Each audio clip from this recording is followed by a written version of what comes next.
Hey everybody, how's everybody doing? Just want to do a check-in, and it's been a hard week for many. It's been a hard week for many, and been watching a lot on social media of panic and worry and anxiety, and I'm empathic, so yeah, I feel it. I feel it. It has also been a long time since I've done a Lenormand tutorial. And I thought now would be a really good time to put those two things together, the panic that people are feeling, along with reading the cards. And the reason for that is because I'm watching many readers use their cards through the lens of worry and panic, and the interpretations are going all over the place based on the foundation of the question, the way it's being set up. So when we come to the cards this week, for example, when everybody's feeling like their anguish in their heart and concerns and fears, and we go to the cards, we're seeking, right? We're looking for answers. We want to know what's going to happen next. So when people come to us as readers, they come to us for information, what will happen next. There's usually something going on in their world that's causing anxious feelings about what's about to happen. So it could be in, say, the personal space, something like a divorce or foreclosure of a house or custody of children or loss of a job or being bullied at a job, or having a difficult relationship, losing money, going bankrupt, big things. And now when we're dealing with the election, if you happen to land on this video during this time, people are having a lot of feelings about, well, will there be unrest? Are there lies? Are there this? What's going to happen? Am I going to lose this? Is all these fears coming up. So we go to the cards, right? This is what we do, where we have worries and concerns. So we go to our cards. So what I'm watching happening is some readings that are going all over the place because people are asking questions from a place of fear. So I want to talk about setting up really solid questions, because part of being a good reader, it's not just knowing what these cards mean, okay, what all these little cards mean in, answering questions. And part of it has to do, actually, probably the most of it has to do with setting up the correct question. Because if the question is wobbly, if the question is worded weakly, if the question is coming from a place where we are sabotaging the answer by giving it a shaky foundation, then what follows is not going to be genuinely good, even if we know what all the cards mean. So let's talk about this for a minute. So right now, with all the concerns people are having, myself included, okay, I'm not exempt from any of the worries. We all have worries, whether it's about this or something else. We all have worries.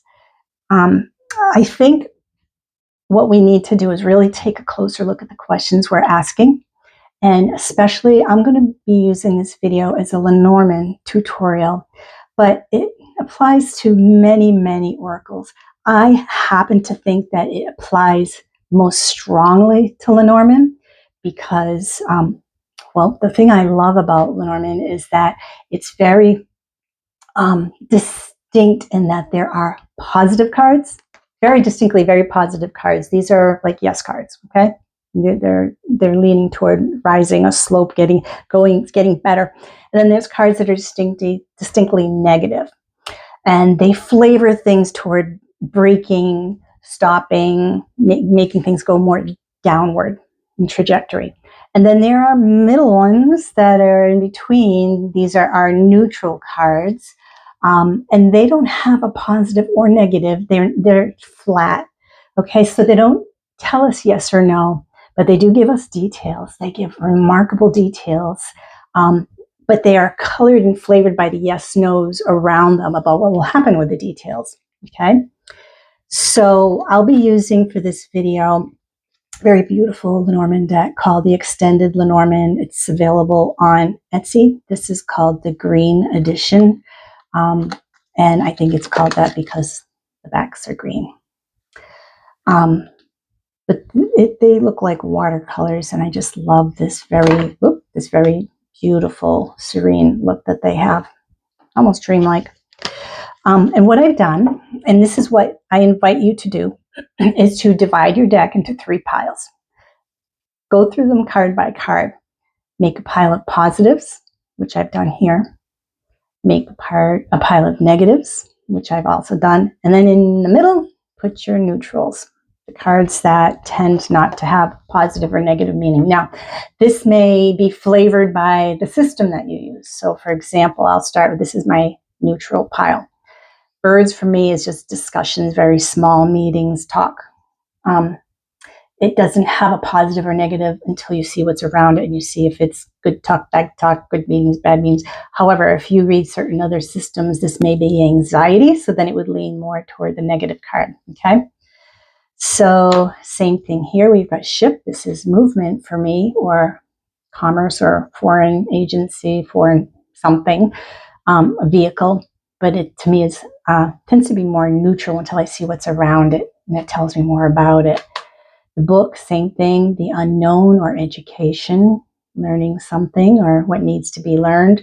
Very neutral. You don't know if it's a positive or negative, okay, until you see what's around it.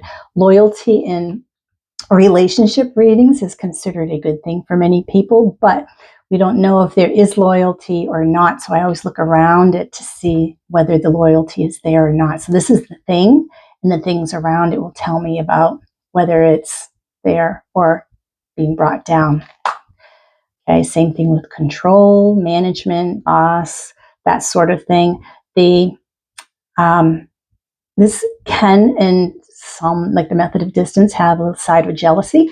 So that could lean it toward negative. So I want you to think about what this means to you. But this to me is a neutral card, and then I learn about it from what's happening around it. Fish, same thing, money, finances, houses, family, very neutral. Anchors, career, or stability, but you want to kind of also look around. Again, if this is in a relationship reading, stability may be a good thing, but if it has to just do with a job, or if it has to do with a situation, I always like to get more details around it. Woman is neutral. All right, letter is probably one of the most neutral cards in the deck. It's just a piece of paper or something in writing, and you don't know anything about it till you look around. So I invite you to go through your deck again, like method of distance. If you have the rider, and depending on whether it's near or far, is going to affect whether it's good or not. So, but for me, this is going to depend on, with the French and Dutch system, what's around it. Garden, same thing. So it depends on the kind of question you're asking, but as a whole, use my neutral cards. Now, for positive and negative cards, I'm going to save these because I want to show you an actual something. So when we're asking a question, all right, so let's think about what's happening, whether it's something, if you land on this during this post-election, like whatever we're in, and wondering about like this bad thing is happening, whatever the bad thing is. Or if you land on this video after that, think of something that you consider problematic in your life. So the bad thing. So we may want to ask a question regarding this. So, and these are the people coming to us too. So we want to pay attention to the types of questions you're being asked.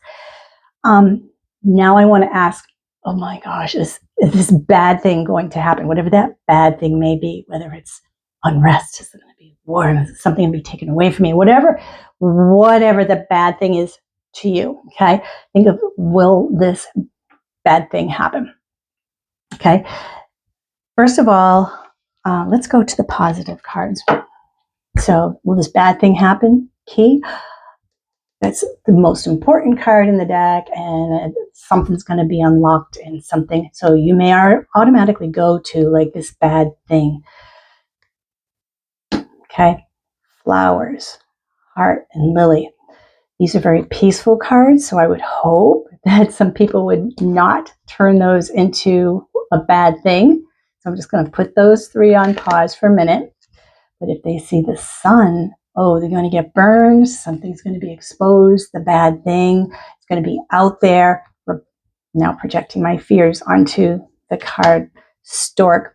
Will the bad thing happen? It could even get worse if you see the stork like as an elevation of something. The ring, some kind of contract. Again, this for some is maybe more neutral, and actually for sometimes for me it is neutral, but some kind of contract or something's going to happen that would be bad, a little bit of bad something. So sometimes it happens with the positive cards, not always, but look what happens with the negative cards. Is the bad thing going to happen? Well, this is a super negative card, so this is coffin. It's the ending. It's like grief. It's so that's pretty bad, right? Danger with the scythe. Something's going to be eliminated. This is going to hurt. It's going to be sudden. That's bad. The cross. Grievous, heavy burdens. Bad. The whip. Arguments. It's going to be so bad. It's going to be repetitive. It's going to be abusive or critical. The path.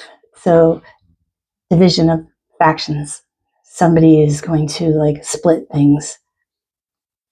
All right, the mountain, enemies nearby, something that's going to be blocked. It's going to be bad. Like something's going to happen. Oh, there'll be lies with the fox. That will be undercover. This would be wrong. Something's really wrong.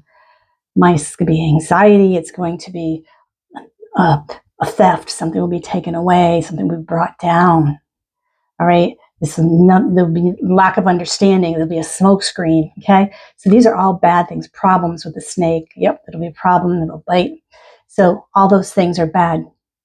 But will bad things happen? This is a negative card. So maybe it means no. Bad times will end. So which is it? Is it the grief or will it end? Not clear. Yes, something will be eliminated, but this is a negative card, so this is a no card. So will something bad happen? Can we eliminate the bad?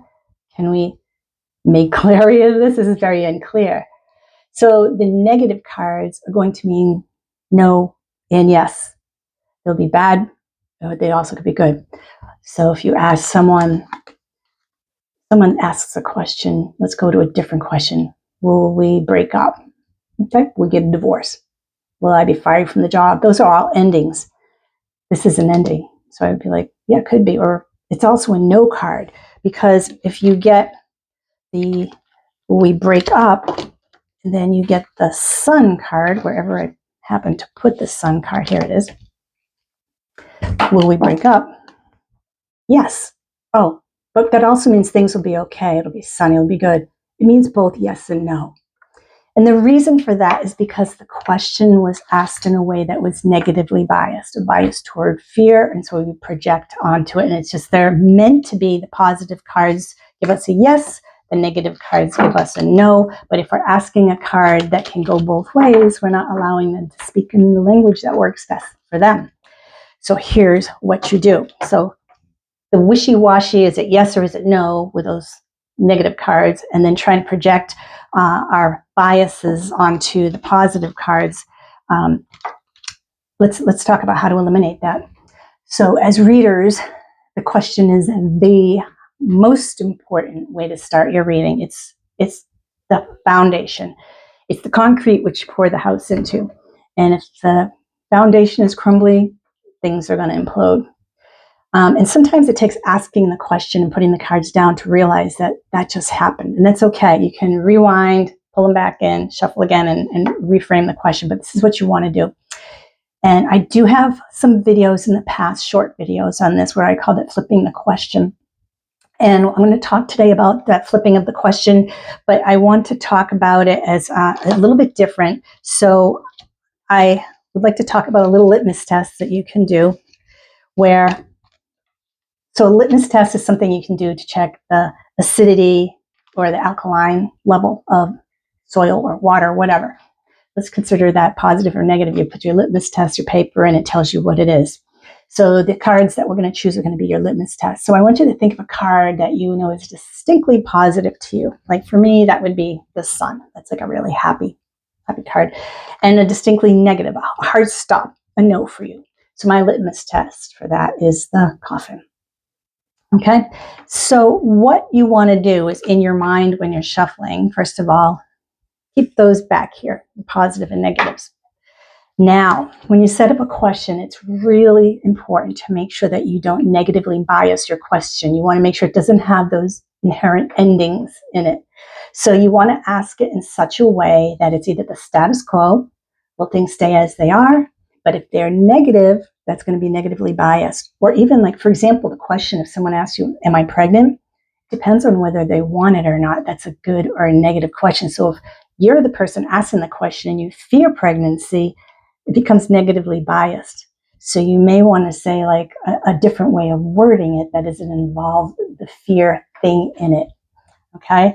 Will I be free from pregnancy? Will I be okay? Or you can even say in your head, will things be okay with the positive cards? Or will I have a problem with this? And approach it that way. So the way you ask the question may have two ways. For example, you want to say, I've had people, let's take the example of a person, we'll call her B. This name is B. And she wants to know if they're going to get a divorce, her and her partner.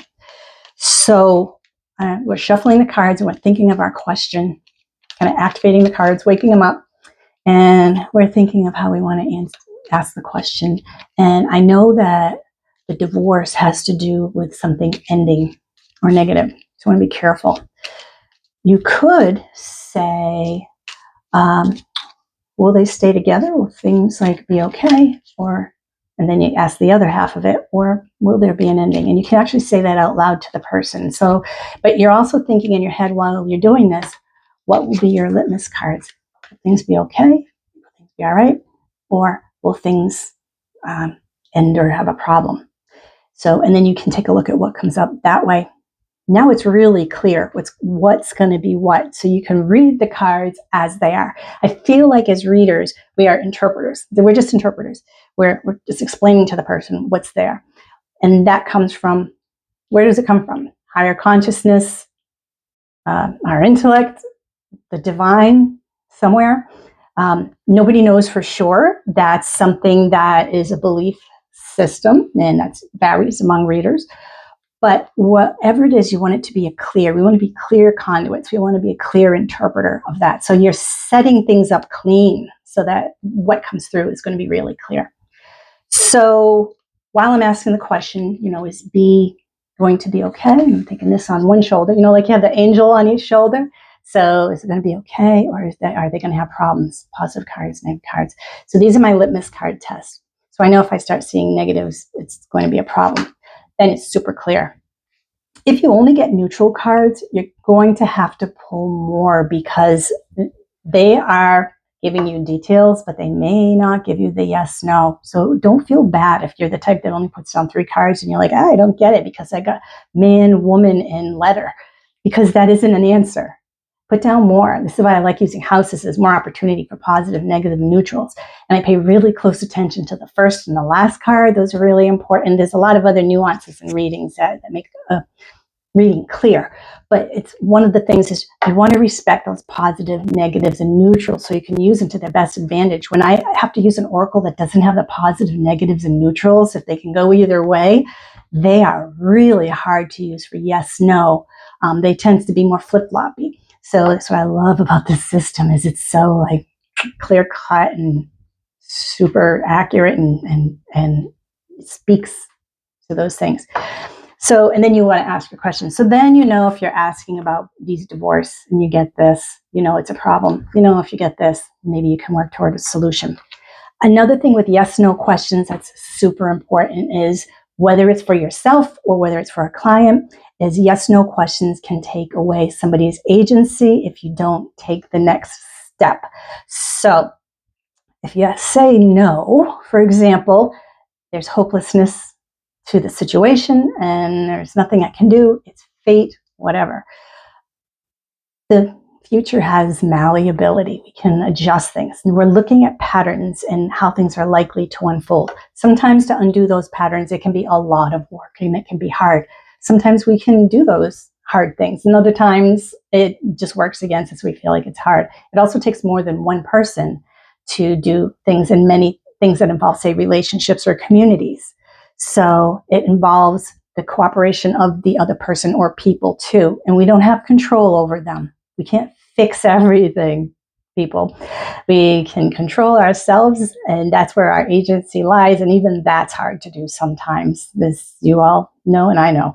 So it's really important when you do work with someone to ask the questions about what could be done next. What can they do? Whether it has to do with their self-care preparations, whether there's anything they can do to make it better.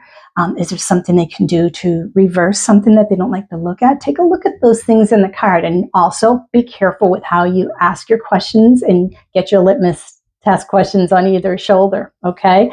Your angel and your devil cards. So that's kind of the important thing I wanted to say, because what I'm watching many readers do is projecting their fears onto the cards. They're reading negative cards as positive, positive cards as negative. Sometimes they'll get the same thing in two different readings, and they'll be positive for one and negative for the other, just because they like one person and they don't like the other. And it's really taking away the cards. If you do big spreads, like 9-card spreads, you have to really look at the balance between positive and negatives in those, because the likelihood of getting something of either is, high. It's only 36 cards, and that's 9 of them. So, but you have to look at the prevalence and the strength of the cards. So of those positive and negative cards, another activity you could do is to look at, let's say, your positive pile. Once you get your positive pile set up, is put them down into, say, an array of the most positive card for you. Is it the key? Is it the sun? And then maybe one of the smaller positive cards to you. So would it be maybe like the clover, just a little bit, or a little bit, but so, and see the spectrum of big yes toward, ooh, yeah, but, okay. And same thing with the negatives, which are your hard stops. I know for me, the coffin is a hard stop, and scythe can be danger. Those are 2 big ones. And then there's ones that are a little bit less like, I feel like they all have something to say, but I feel like you could actually go through them depending on the questions you're asking, and get a range. But the bottom line is understand what's positive, negative, and neutral, and use those attributes to your advantage so that you can understand what's being said. And to do that, you have to have a solid foundational question that's not going to be biased toward fears and then projecting your stuff onto it no matter which way it comes up. Which is easy to do, which is why many readers cannot do readings on themselves when they're feeling something deep, because we start projecting our fears into the cards. And that's when we reach out to someone we know and say, hey, can you do a reading for me? I'm a little too close to this.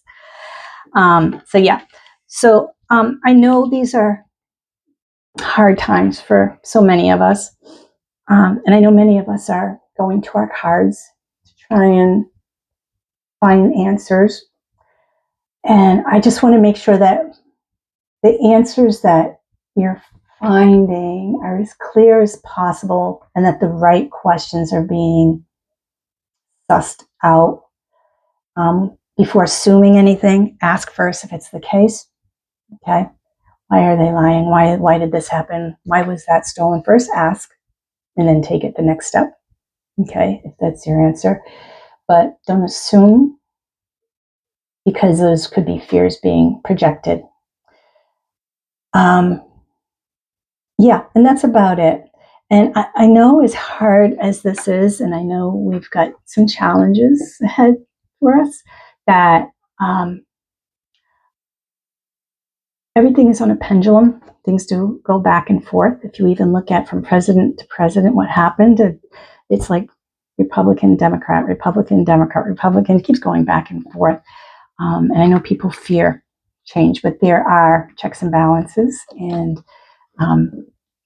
just kind of use your voice when it's necessary, and figure out from your cards, if that's where you go, what is a good next step for you.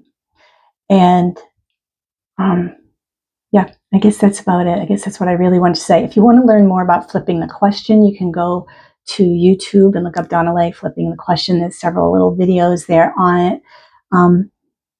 But I think the best readers that I know really know how to put out a question that is unequivocal. It's solid, and that no matter what you get, you're going to know what you see. And if you ask a fear question, a no, say that coffin, won't be yes or no. Like, this will be the end of the world. It's like, oh, there it is. Yes, it's the end of the world. But it also means no, it's not. It doesn't mean anything because the question itself came from a place of fear. So, will we be okay? Will we this or that? And then you'll know based on, what you get, that, what the answer should be. And don't forget to ask the caveat questions. What can we do to help alter this? What can we do to make best of this? What can I do to better my situation? What can I do to better the community or global situation?